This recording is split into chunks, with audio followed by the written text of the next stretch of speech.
Hello everyone, I am Deep Sangeet Maiti. I welcome you all on this YouTube channel.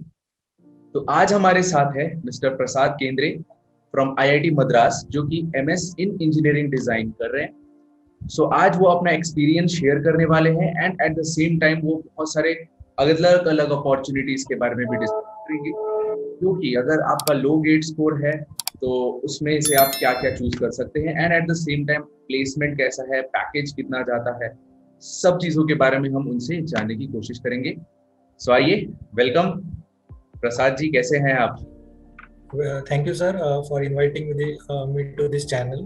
अच्छा हूँ, अभी तो कोई प्रॉब्लम नहीं है। अभी तो सेकंड वेव भी चला गया तो सब ठीक है, अभी कोई प्रॉब्लम नहीं है। ओके सब ओके। सही है। सो यस, तो बताइए आपका गेट स्कोर क्या था एंड आप कौन से ईयर में बेसिकली आपने वो क्रैक किया एंड आपका कैसा चल रहा है, मतलब ब्रांच के बारे में थोड़ा सा बताइए आप अपने। हाँ हाँ सर, तो मैंने 2018 में मैकेनिकल इंजीनियरिंग पास किया था पुणे यूनिवर्सिटी से। और उसके बाद मैंने 1 ईयर गैप लेके पढ़ाई किया गेट का। हैदराबाद में कोचिंग क्लास है, वहाँ गया था मैं 1 ईयर गैप लेके। तो वहाँ से मैंने फेब 2019 में गेट दिया। तो ओके। मेरा जो गेट स्कोर था वो 614 था। और वो जो कि मतलब अगर आप मैकेनिकल इंजीनियरिंग के हिसाब से देखेंगे तो एवरेज गेट स्कोर है, मतलब ज़्यादा ख़राब भी नहीं है और ज़्यादा अच्छा भी नहीं। तो उसके हिसाब से मैंने फिर बहुत सारी जगह पे ट्राई किया एमटेक वगैरह के लिए, लेकिन बहुत सारी जगह पे मिला एडमिशन, लेकिन पसंद नहीं आया या फिर मुझे जो चाहिए था वो नहीं हुआ। तो उसके वजह से मैंने फिर एमएस फील्ड में ऑप्ट किया, क्योंकि वो बहुत थोड़ा एडवांस्ड है और उसमें स्किल्स डेवलपमेंट के लिए अच्छा चांस है कंपेयर टू एमटेक। ओके। ये आपको एमएस के बारे में कहाँ से पता चला था? हाँ, तो एक्चुअली मैंने ऐसा ही यूट्यूब पे थोड़ा बहुत सर्च किया था, तो उसमें पता चला कि आईआईटी मद्रास में एक अलग से एक रिसर्च प्रोग्राम भी होता है, जिसमें गेट का स्कोर का कट ऑफ थोड़ा लो रहता है। इंटरव्यू थोड़ा टफ रहता है, लेकिन गेट स्कोर का जो कट ऑफ है वो थोड़ा कम हो जाता है, तो बेटर चांस रहता है। तो ऐसे 2-3 आईआईटी मुझे मिले जहाँ पे एमएस के लिए अच्छा खासा बैकग्राउंड रिसर्च का अच्छा है। तो मैंने वैसे 4 आईआईटीज में अप्लाई किया था। ओके, कौन कौन से आईआईटीज में आपने अप्लाई किया था एंड कहाँ कहाँ से आपको कॉल आया था?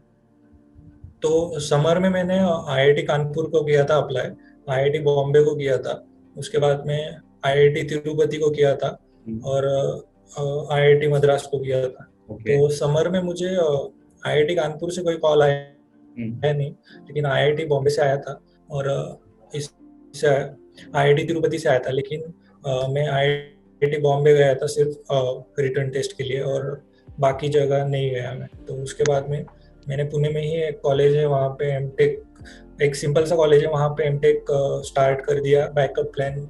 और उसके बाद में मैंने सोचा कि फिर से विंटर में अप्लाई कर दिया। ओके। बेसिकली देन उसके बाद आपने ये जो मतलब आपका जो ब्रांच है ना, मेरे ख्याल से इंजीनियरिंग डिजाइन ब्रांच है जो कि आईआईटी मद्रास में ही होता है हाँ, एकमात्र। थोड़ा इसके बारे में बताइए, मतलब क्या है इस ब्रांच की खास बात जो स्टूडेंट्स को ऑप्ट करना चाहिए, आपने क्यों इसको ऑप्ट किया? एक्चुअली जब मैंने विंटर में एडमिशन के लिए अप्लाई किया था एमएस के, हम्म। तो मुझे आईआईटी मद्रास में अप्लाइड मैकेनिक्स में भी एडमिशन मिला था, और हम्म। इंजीनियरिंग डिजाइन में भी एडमिशन मिल गया था। तो जो अप्लाइड मैकेनिक्स था वो बहुत ही कोर फील्ड है, मतलब आपको उसमें मोस्टली रिसर्च में ही ज़्यादातर वहाँ पे काम होता है। तो आपको ऐसा प्लेसमेंट में वगैरह वहाँ पे थोड़ा तकलीफ आता है। लेकिन ये जो इंजीनियरिंग डिज़ाइन है, इसमें आप बहुत सारे फील्ड्स रिलेटेड काम है इसमें।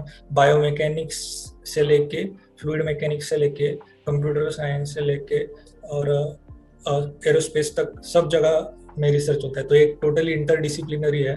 तो मैंने सोचा कि ऐसी जगह जाने से ज़्यादा नॉलेज बढ़ेगा और मोर फील्ड्स को मिला के काम करने का मौका मिलेगा। अच्छा, ओके। तो इसलिए मैंने इंजीनियरिंग डिज़ाइन चूज करी। ओके। इंजीनियरिंग डिजाइन का जो इंटरव्यू प्रोसेस है, डेफिनेटली इंटरव्यू हुआ होगा बिफोर द सिलेक्शन, तो इंटरव्यू के लिए आपने कैसा हाँ प्रिपरेशन किया एंड क्या क्या क्वेश्चंस पूछे गए थे आपको इंटरव्यू में? हाँ, तो जो जब मेरे टाइम पे सब इंस्टीट्यूट जाके सब करना होता था, तो अभी तो ऑनलाइन हो गया प्रोसेस, लेकिन मेरे टाइम पे पहले एक रिटर्न टेस्ट होती थी जो कि गेट मैथमेटिक्स लेवल का था। मतलब उसमें पूरा मैथमेटिक्स था, बाकी कोई चीज़ का कुछ पूछते नहीं थे, ओनली मैथमेटिक्स। तो वो थोड़ा उसका लेवल गेट से थोड़ा टफ था, गेट मैथमेटिक्स से। लेकिन ओवरऑल डिफिकल्टी, मतलब अगर आप गेट गेट मैथमेटिक्स करते हो तो वो उतना ही टफ था। मतलब थोड़ा बहुत हो सकता है, एक हाथ दो क्वेश्चंस अलग से, लेकिन मोस्टली गेट गेट टाइप के क्वेश्चंस थे उसमें। और उसके बाद में जो होता है वहाँ पे ऐसा नहीं होता कि किस रिटर्न टेस्ट से ही किसी को निकाल देंगे। कि बाकी बहुत सारे रिटर्न टेस्ट डिपार्टमेंट में होते हैं जिसमें वो क्या करते हैं कि समझो 100 लोगों ने रिटर्न टेस्ट दिया, तो उसमें से 20 लोगों को कट ऑफ करके उनका इंटरव्यू लेते हैं। तो इंजीनियरिंग डिजाइन में ऐसा नहीं होता, हर एक का इंटरव्यू लेते हैं, चाहे उसे रिटर्न टेस्ट में 0 क्यों ना मिला। तो वहाँ पे दोनों का परफॉर्मेंस देख के फाइनली एडमिशन होता है। तो इंटरव्यू तो उन्होंने सबसे पहले मुझे पूछा कि आपका फेवरेट सब्जेक्ट कौन सा है, और आप रिसर्च में क्यों आना चाहते हैं, आपका एम क्या है, और आपको कौन सी फील्ड में काम करने का काम करेंगे तो आपको अच्छा लगेगा। और एमएस 2.5 साल का है, लेकिन कभी कभी वो 4 साल का भी हो जाता है, कभी कभी 2 साल में भी कंप्लीट होता है। तो आप वो इतने तैयार है क्या कि आप ये रिस्क लेने के लिए। ऐसे वो पहले डिप्लोमेटिक क्वेश्चन पूछते हैं, उसके बाद में फिर इंटरव्यू शुरू होता है।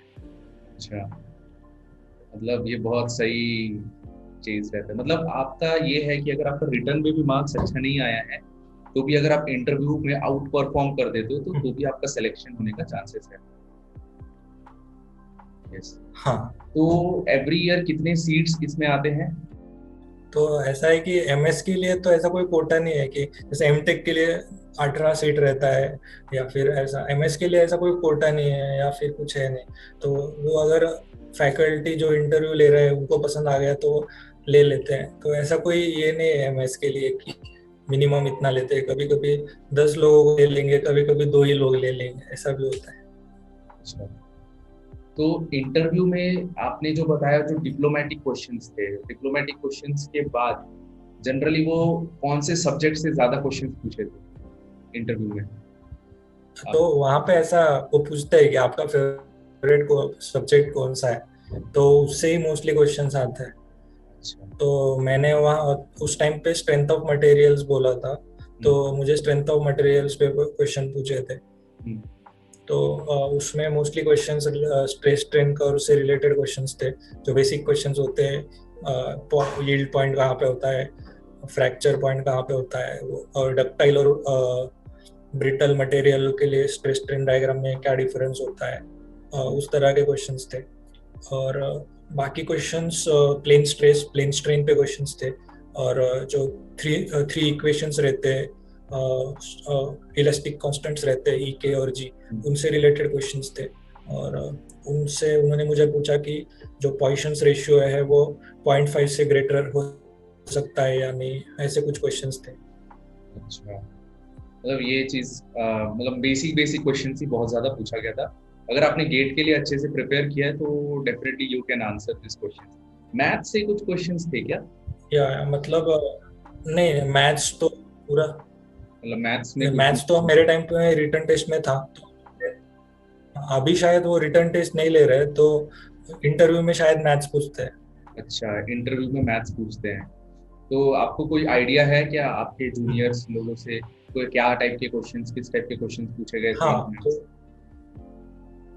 तो तीन तीन दिन पहले ही एक स्टूडेंट का मुझे मैसेज आया था कि किस तरह के क्वेश्चंस थे। तो उसने बोला कि मोस्टली मैथ्स में कर्व्स वगैरह ड्रॉ करने को बोलते हैं। ओके। कि समझो ई रेस टू एक्स का कर्व, या e hmm. Raise to minus x, या फिर e raise to x sine x, ऐसे कर्व्स ड्रॉ करने को बोलते हैं। ओके ओके, और समझा। थोड़े बहुत डिफरेंशिएशन और कैलकुलस पे भी क्वेश्चंस है। हम्म। तो मतलब अभी के हिसाब से अगर उनको करना है तो उनको मैथ्स भी आना अच्छे से जरूरी है, ये है। हाँ, अच्छा। मैथ्स उतना ही इम्पोर्टेंट है अभी जितना कि जो कोर नॉलेज है उतना ही इम्पोर्टेंट है, और मैथ्स भी उतना ही इम्पोर्टेंट है। तो आपने इंजीनियरिंग डिजाइन में आपने कौन सा वे को चूज किया, लाइक आपने जैसे बताया इसमें बहुत सारे ब्रांचेस का मिक्सअप है, तो आपने किसको चूज किया?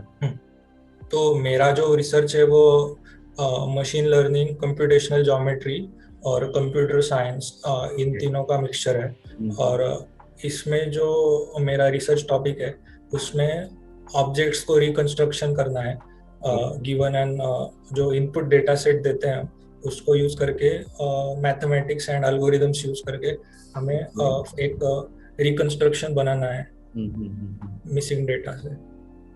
मतलब ये आपका तो फील्ड हो गया, तो इसका आपका मतलब जो स्टूडेंट सबसे ज्यादा सुनने के लिए बेताब रहते हैं वो है प्लेसमेंट। इसका प्लेसमेंट किस तरीके का है मतलब? तो अभी जो करंटली जो मोस्ट बूमिंग सेक्टर है वो है एआई एंड एमएल। तो मोस्ट ऑफ द जॉब्स जो है वो यही फील्ड में अभी बहुत ज़्यादा है। ये जो कोरोना वगैरह था इसकी वजह से ये मैन्युफैक्चरिंग सेक्टर वगैरह सब एकदम डाउन हो गया है, लेकिन जो कोविड की वजह से एआई और एमएल को बहुत सारा बूस्ट मिला है, क्योंकि बहुत सारा डेटा कलेक्शन हुआ है कोविड से रिलेटेड। तो उसके वजह से ये जो फील्ड्स है, data science, AI, ML, deep learning, ये अगर आप इस फील्ड्स को चूज करेंगे ये डिपार्टमेंट में आके, तो आपको प्लेसमेंट का कोई प्रॉब्लम नहीं होगा। कि मतलब ML, machine learning and artificial intelligence, इस पे अगर कोई आगे बढ़ता है डेफिनेटली उसका अभी तो बहुत ज्यादा स्कोप है, ये है डेटा स्पेशली। हाँ। तो कितना तक पैकेज तो जाता है इसलिए फिर आपके? प्लेसमेंट, तो पैकेज जो है वो थोड़ा स्टूडेंट पे भी डिपेंड करता है, लेकिन ऑन एन एवरेज मेरे डिपार्टमेंट में अभी तक 12 लाख से मिनिमम 12 लाख मिला है, और मैक्सिमम 23 लाख तक गया है ओ, एमएस के लिए। ये तो बहुत अच्छा है। मतलब अगर आप एमएस इन इंजीनियरिंग डिजाइन करिए तो एक इक्विवेलेंट है पीएसयूज के जॉब के लाइक, और ऐसा है। आपको 2 इयर्स का नॉलेज इसमें भी मिल कैसा गया। है कि हाँ। ये फील्ड जो है इसमें आप एक सैचुरेशन में होगा, आप इसमें कंटिन्यूअसली ग्रो होगे, क्योंकि हम्म, इसमें जैसे जैसे टेक्नोलॉजी डेवलप होगा आपको उतना ही चांस मिलेगा ज़्यादा नॉलेज गेन करने के लिए। तो ये तो जस्ट स्टार्टिंग पैकेज है। अभी बहुत सारे ऐसे एग्जांपल्स है जिनका पैकेज 50-60 लैक्स तक भी गया है 2-3 साल। ये तो बहुत अच्छा मतलब एक अपॉर्चुनिटी है बच्चों को जो कि इसको ग्रैब करना चाहिए। तो आपके हिसाब से क्या लगता है, जैसे अगर कोई स्टूडेंट आके ज्वाइन करता है इंजीनियरिंग डिजाइनिंग एमएस, है ना, तो उसके बाद उसको डेफिनेटली गेट की प्रिपरेशन, क्योंकि कुछ लोग क्या करते हैं गेट का प्रिपरेशन करते रहते हैं एंड एमएस भी करते रहते हैं, तो क्या उससे उनको कोई बेनिफिट होगा? नहीं, मुझे लगता है कि एक टाइम पे अगर एक चीज करोगे तो फायदा होगा। अगर हाँ। आपको गेट करना है तो गेट ही करो। अगर आप एक बार एमएस को आ गए आईआईटी में किसी, तो उसके बाद एक गेट वगैरह छोड़ दो और स्किल्स पे फोकस करो, क्योंकि स्किल्स मैटर करते हैं लाइफ में। कोई एग्जाम के मार्क्स 1 पॉइंट तक मैटर करते हैं, वो तुमको वो इंस्टीट्यूट तक पहुंचाएंगे, लेकिन उसके बाद स्किल्स बहुत मैटर करता है। तो एग्जैक्टली। आई आई थिंक कि एक बार आपका गेट में अच्छा स्कोर आ गया, आप सिलेक्ट हो गया आईआईटी में, तो आई डोंट थिंक सो कि फिर से गेट देने में कोई पॉइंट है। ओके, ओके, ये आपने बहुत अच्छा पॉइंट बताया। एक क्वेश्चन है, एमएस और ये एमटेक प्रोग्राम में, एमटेक में भी ऐसा कोई इंजीनियरिंग डिजाइन करके है क्या, कि सिर्फ एमएस में ही होता है ये? नहीं, जो इंजीनियरिंग डिजाइन में सिर्फ एमएस ही है, एमटेक नहीं है। ओके। और अगर आपको एमटेक करना है तो आपको बीटेक और ड्यूअल डिग्री वाला होना पड़ेगा, मतलब वो इंजीनियरिंग के टाइम से ही एडमिशन लेना पड़ेगा, अच्छा, लेकिन सिर्फ डायरेक्टली एडमिशन लेने के लिए एमएस ही है। तो एमएस एंड एमटेक में डिफरेंस क्या है फ्रॉम आईआईटी मद्रास? जो स्टूडेंट्स जनरली ऐसा सोचते हैं कि हमारा एमएस हो गया, एमएस में हमको प्लेसमेंट मिलेगा या नहीं मिलेगा, एक डर रहता है, तो डिफरेंस क्या रहता है? अभी तो मैं अगर बोलूँ तो डेटा के हिसाब से एमटेक से बेटर प्लेसमेंट एमएस का है। अरे, अच्छा, मतलब क्योंकि जो एमएस का एमटेक वाले क्रेज। स्टूडेंट्स रहते हैं ना, हाँ। वो एमटेक वाले स्टूडेंट्स गेट गेट गेट वही करते बैठ जाते हैं, और यहाँ पे बाकी स्टूडेंट्स जो है एमएस के वो स्किल्स वगैरह यूज करके आगे निकल जाते हैं। तो अच्छा। इन द एंड वो एमटेक वालों को प्लेसमेंट भी नहीं होता, और फिर वो बाद में बोलते हैं कि आईआईटी के एमटेक को वैल्यू नहीं है या फिर कुछ भी ऐसे बातें बोलते हैं। It depends upon the student. मतलब हाँ। ऐसे भी कुछ लोग हैं जिन्होंने एमटेक को एडमिशन लेके स्किल्स पे फोकस किया, उनका बहुत अच्छा प्लेसमेंट हुआ है। हम्म, तो ये एक है बात, तो स्टूडेंट्स को अपने आप स्किल्स पे बहुत ज्यादा अपग्रेड करना चाहिए। यस।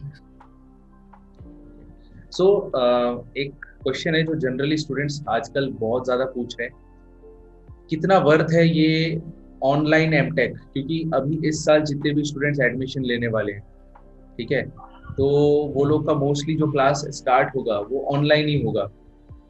तो ये कितना वर्थ है, क्योंकि जनरली स्टूडेंट आईआईटी इसलिए ज्वाइन करता है जस्ट उसको एक्सप्लोर करने के लिए, एक माहौल वहाँ पे अलग रहता है, एक प्रोफेसर्स के साथ अलग इंटरेक्शन लेवल रहता है, तो वो सारी चीजें कहीं ना कहीं ऑनलाइन में मिसिंग आप फील किए, या कुछ ऐसा डिसएडवांटेज है कि मतलब आप थोड़ा इस पे बताइए कि क्या है ये ऑनलाइन एमटेक पे जाना चाहिए एक स्टूडेंट को, उससे क्या एडवांटेज या डिसएडवांटेज होंगे? मुझे लगता है कि जाना चाहिए, क्योंकि आप ऑल्दो क्लासेस ऑनलाइन करेंगे, लेकिन वो वर्चुअली भी वो पर्सन अवेलेबल है, वो आप उनको क्लासरूम में क्वेश्चन पूछ सकते हैं। अभी मैं एग्जांपल दे सकता हूँ कि आईआईटी में आप एक सेमिस्टर में 5 कोर्सेस अगर आप आईआईटी में होंगे तो एक टाइम पे 5 कोर्सेस आपको बहुत हेक्टिक हो जाएगा। हम्म, लेकिन वही कोर्सेस अगर आप ऑनलाइन कर, वो आपके लिए बहुत इजी है, क्योंकि आपको एक क्लासरूम से दूसरे क्लासरूम साइकिल पे जाना पड़ता है, वहां पे बहुत सारा टाइम जाता है। तो ऐसे 5 कोर्सेस करना बहुत हेक्टिक हो जाता है अगर आप ऑन कैंपस रहेंगे। यहाँ पे आपको सिर्फ एक लिंक से दूसरे लिंक पे क्लिक करना है, और इससे बहुत सारा टाइम बचता है, और आपको वो टाइम आप किसी और जगह यूटिलाइज कर सकते हैं। Exactly exactly. और ऐसे बहुत सारे हैं कि ऐसा नहीं है कि ऑनलाइन चीजें आदमी सीख नहीं सकता। आजकल तो सब यूट्यूब पे कितना तो सब कुछ ऑनलाइन है, या ये कोर्सेरा वगैरह ये सब तो ऑनलाइन ही सिखाता है। तो मुझे नहीं लगता कि कोई ऑनलाइन चीज होने से कोई किसी का नुकसान होगा। एक फैक्टर रहता है कि स्टूडेंट्स को कॉलेज में जाके वहाँ की लाइफ देखना रहता है कि क्या हो रहा है क्या नहीं। लेकिन अभी वहाँ कैंपस पे जाके भी कोई लाइफ नहीं है, क्योंकि आपको लैब में 3 दिन जाने को मिलेगा, और 3 दिन आपको हॉस्टल में रिस्ट्रिक्शन है, आप हॉस्टल के बाहर जा नहीं सकते कोविड के वजह से। तो ऐसे टाइम पे आप वहां जाके करोगे तो करोगे क्या? लाइफ तो वहां भी नहीं है, इससे अच्छा कि आप अपने घर पे रहो। यस। सो ये है, आपने apart from this MS in IIT Madras, इसके अलावा आपको कोई नॉलेज है जो और भी अदर अपॉर्चुनिटीज है ना, गेट अगर गेट स्कोर आपका 500 to 700 रहता है, तो इसके अलावा और क्या क्या अपॉर्चुनिटीज है जिसमें जॉब्स अच्छे मिलेंगे, जैसे एक आपका हो गया इंजीनियरिंग डिजाइन का, ऐसी और आपने तो देखा ही होगा जब आप अप्लाई कर रहे थे। हाँ, तो जो एनआईटीज है, एनआईटीज में भी अभी data science and machine learning branch शुरू हुआ है बहुत सारे एनआईटीज में। अगर आप वहाँ अप्लाई करते हो तो अच्छा है, क्योंकि इवेंचुअली जो कंपनी आती है उसको इसी चीज़ में जिनका एक्सपर्टीज है वो चाहिए, तो वहाँ पे भी आपका अच्छे से प्लेसमेंट हो जाएगा। ओके। एनआईटीज ट्राई कर सकते हैं, और आईआईटी गोवा ने भी शुरू किया है अभी एक कंप्यूटेशनल मैथ्स करके एक ब्रांच शुरू किया है, वो भी अच्छा ब्रांच है। और आईआईएससी में भी है, और आईआईएससी में शायद मैकेनिकल के लिए अलाउड नहीं है एआई में, लेकिन वहाँ पे एमएस के लिए थोड़ा कट ऑफ कम रहता है। मतलब अगर आपका गेट स्कोर 700 तक है तो आईआईएससी में भी होता है एआई में। ओके, ये आपने और बहुत अच्छा चीज बताया, और हाँ बताइए। बाकी आईआईटी रुड़की में भी है, आईआईटी रुड़की में भी है शायद। और बहुत सारे आईआईटीज ने अभी शुरू किया है एआई और एमएल में डिग्री देना, तो मुझे लगता है कि एक्सप्लोर करना चाहिए।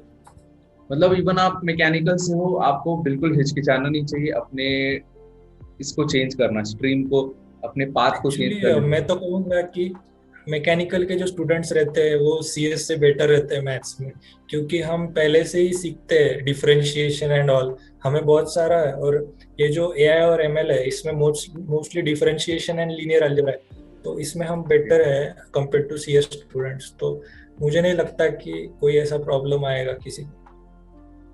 ओके, ये बहुत अच्छा बात आपने बताया। यस, आई होप हमारे स्टूडेंट्स को इससे बहुत हेल्प मिलेगी। सो अपार्ट फ्रॉम दिस, आप और अगर कुछ शेयर करना चाहते हैं प्लीज जरूर शेयर करिए। मैं मोस्टली यही कहना चाहूँगा कि जितना हो सके उतना फील्ड्स एक्सप्लोर कीजिए। ज़रूरी नहीं है कि आप एक ही चीज़ में रहता है ना कि मुझे यही करना है, मुझे यही करना है। ऐसा नैरो माइंडेड अप्रोच लाइफ में कुछ काम नहीं आता है। आपको जितना दुनिया बदलती है उतना सीखना पड़ेगा। जैसे कंपनीज भी इवॉल्व होती है, जैसे टेक्नोलॉजी बदलती है वैसे कंपनीज भी अपना थिंकिंग बदलती है। वैसे आपको भी टाइम के साथ इवॉल्व होना पड़ेगा, और जो चीज़ें अभी ज़्यादा स्कोप में है उन पे ज़्यादा फोकस कीजिए। जो 200 साल पुराना इंजन है वो कभी ना कभी सैचुरेट हो ही जाएगा।